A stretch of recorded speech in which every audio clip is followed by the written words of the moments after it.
Paminaw mo, mga kaigsunan na mo din sa purok lukay-lukay. Una sa tanan, ako magpaila ka ninyo. Usa ko kaminsahiro nga pinada ni Propeta Bilhor.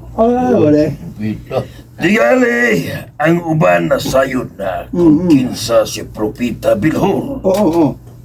Pero ang uban, wa masuito kung kinsa siya. Siya ang katapusang apo ni Don Pascual Alonso. Niya ko uban sa tumang kadasig aron magpaibaw kaninyong tanan.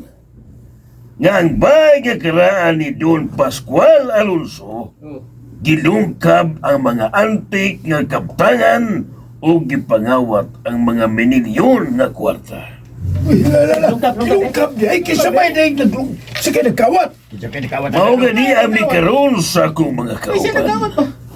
Aron magdasig kaniyong tanan nga kung kinsa katong inyong namatigdan nga mga silingan nga kadudahan ug lihok ni Dapita ug miasinso sa pagkalit ng ilang kahimtang palihog sa pag-report sa mga opisina diha sa may Luntabaw. Kung kinsa ka itong makahatag na mong impormasyon, may madawat ka na kong ganti. Pila mo siya madawat ang ganti. Pila mo madawat ang ganti. Hatagan o premyo nga usa ka milyon. Padre, daghan ang nangutana kung ngano kuno nga wa niyo pirmahi ang kasabutan nga gihimo ni Bilhor nga ang tuyo mong tadto maurang kalinaw sa tudapit. Hindi kito mahimong pirmahan, Ernesto. Tungod kayo, usa ka to kalitag aron, mahuta sa ilang mga kamot. Ang maong kasulatan, usa lang ka laang, ngang tumong, aron mooyon ta sa ilang pangangkon, nga sila maugyo'y nakapanag-iya sa balaang kupa. Oh, mao ba, Tre? Oo, mao ka na sa Chris. Muna'y gusto nilang mahitabo. Maundi gyud na ako mahimong uyunan ang ilang gikondisyon ako. Kay dili mamunga og tinud-anay nga kalinaw kung ako silang uyunan sa ilang gusto. Limbungan yung kay Bilhor?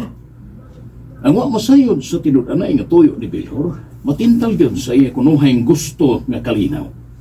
Pero dili siya anging tuhuan. Tungod kay si Bilhor mismo, dili gusto og kalinaw. Ang uban ba din karon sa simbahan re? Nabahin ang pagtuo. Ang uban, gibasol kanila. Kay ngano kuno nga di lang uyunan si Bilhor alas kalinaw nga igurong unta kuno kang pirma. Mao kanay sayop nga pagtuo sa uban. Busa usbo nako. Kinahanglan nga magkahiusa kita.